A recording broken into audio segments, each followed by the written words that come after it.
everybody, and welcome into Emily's Upcycled Home. We are on day 4 of our fall thrift flip challenge. I'm gonna bring you some more thrift flips for fall, ending our week here and moving on to Christmas, you guys. So hopefully you stay tuned for those as well.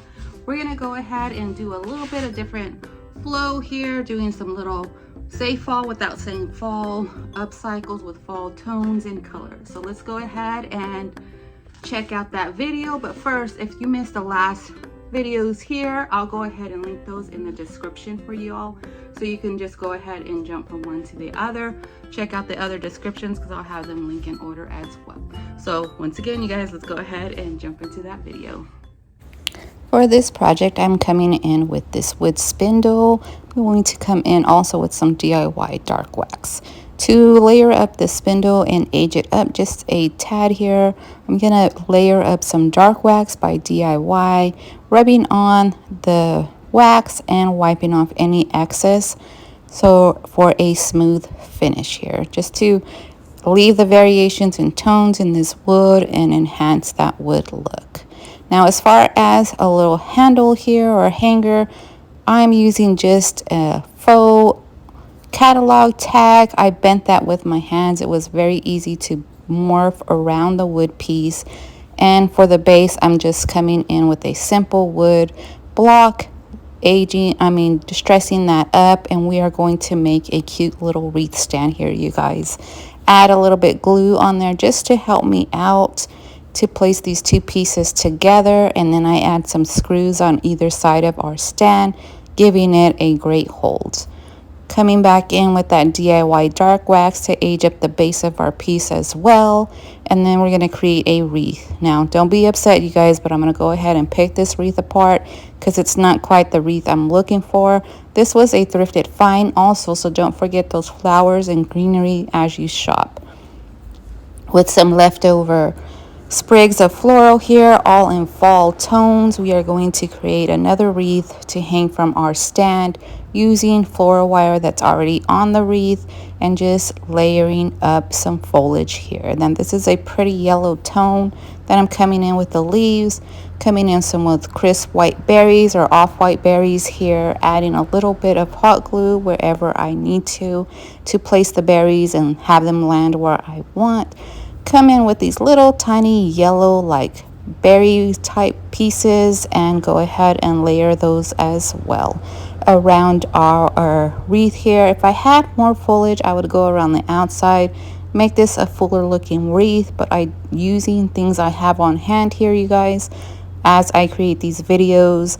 Lastly, coming in with a few little velvet pumpkins and placing those in our wreath as well, with a little bit of hot glue to attach them. Now I want a little softer element here, so coming in with some pampas grass, clipping off the tails and making it the size that I want, and just tucking those in behind those cute little velvet pumpkins to give us another texture element here and a little bit of softness to our wreath. Now remember, if it's not the shape and size you want, you guys can make the size, cut it. I did come in and just trim off the tips, round them up a little bit, then creating my own little leaf with this leftover greenery here, adding that to the tip of our pumpkins, as well as coming in with a little piece of pampas grass here to soften up the look as well. Now this is a cute little fall wreath that we created that's going on our wreath stand, and then coming in with a little bit of hot glue on the base and a piece of rope to camouflage those brackets at the base here. Just using hot glue, you guys, just a simple way to transform here a simple wood piece using some scrap wood, some old spindles, and making your own little fall wreath. Now I love the color tones and the combination here. You can layer this up however you want in your home, even change out that wreath, you guys, as seasons change. It's not hooked up, it's using the little bracket to hang everything, so this is a great transitional piece. For more DIYs, come on over to my Facebook page. For our second project, we are just coming in with this vintage frame here. It's a gold tone frame. I'm not doing anything to the frame. Originally I thought I wanted to put a photo in here, but it's laying the wrong direction of how I want my photo to lay. So then I decided to come in with a vintage doily here. Place that on the back or in the glass part of this after cleaning the surface very well with some glass cleaner. I cut up this beautiful little doily here and add that to the cardboard lining of our picture frame. Just trimming off the excess, saving the scraps for another project, or come back and using these scraps as well for this project. To glue the surface down, I use some Fab-Tac glue and lay over the fabric and placing that into the glue pieces here. Now I'm going to do the rest of the layering here, just adding a little dab of glue, making sure those corners are tight in there as well. Come in with some leftover fabric, making a little wall pocket piece here for our frame.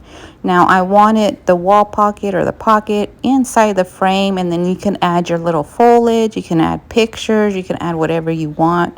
I am using the rest of the cardboard to give that a nice finished look. We'll add that into our frame, and then we'll go ahead and start embellishing the piece here. Now what I decided to do also is come in with a little bit of an IOD transfer here as well, so you guys will see that shortly. But I come in with a little bow that I made from the leftover fabric, place that in the corner of our wall pocket or our pocket here.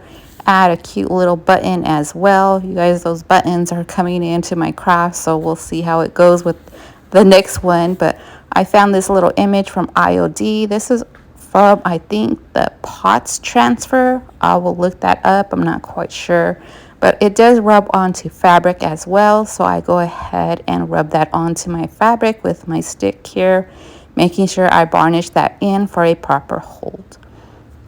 Now this is still a stand-up frame where I'm going to tuck in some flowers in here. And if I had a vintage picture, I would have stuffed that in there as well. But just to give it more secure hold here, I come in with a little bit of hot glue and glue that onto the frame. Finish layering up the pieces here, and then add a cute little pumpkin at the end just to bring in that fall element. You can place this in with other pictures on your mantle, even layer in your own family portrait. Now look at the gold frame with those yellow tones and blue tones. A little IOD transfer brings in a little bit of a vintage rustic piece here with a bit of cottage. But let me know what you guys really think of this piece. I'm not quite sure how I feel about it, but it is cute. I think if it was staged up a little bit different, I might like it a little better, but you guys let me know in the comments. So once again, if you want to shop any IOD products, Dixie Belle or Fusion paint products, don't forget to check out that affiliate link down in the description. For our last project, I am coming in with this Etsy picture I've printed on a piece of cardstock. I am trimming that to size, leaving it a little edge at the base of the piece just to frame in that work. And once I get it trimmed to the size that I want, I will come in on this piece of wood here that I have from an old like cabinet or like an entertainment center. Gluing down my surface with just some Mod Podge, making sure that with my brush I go all the way to the edge of the piece. You don't want your corners rising or it'll start pulling up the piece.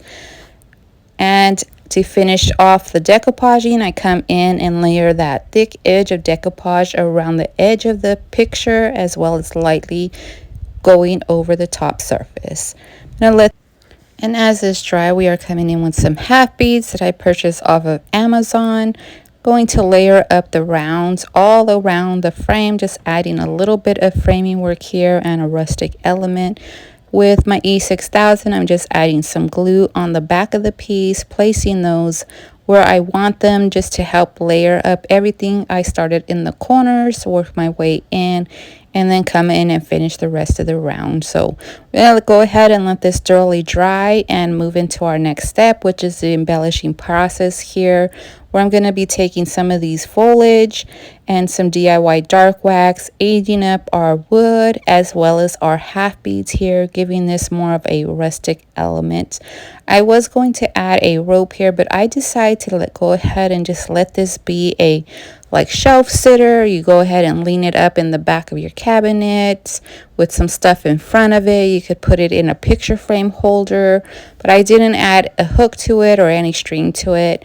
And once I have the beads and the wood the color I want, I come in and layer up a little bit lightly over the image to protect that image as well. To embellish the corner, coming in with that beautiful foliage once again in that rust tone, brings out those trees in the picture, finishing off with a little cute twine bow, cutting up those tails. And then here is our finished look. Just a simple craft using an Etsy pick to transform into a vibrant rustic fall decor piece. Let me know what you think of this one down in the comments. It's that time, friends. So what did you think? Which project was your favorite? Which pieces inspired you to create? I hope you enjoyed the video. I don't know what my favorite was yet. I know what my wasn't favorite. If you guys can guess that, put that down in the comments. Maybe yours and mine is the same. But thank you all for joining me again. Don't forget to hit that subscribe button and notification bell so you don't miss any more future videos. Go ahead and follow me over on Facebook for more DIY content. I'll see you guys on the next one. Have a beautiful day. But first, there's those finished projects once more.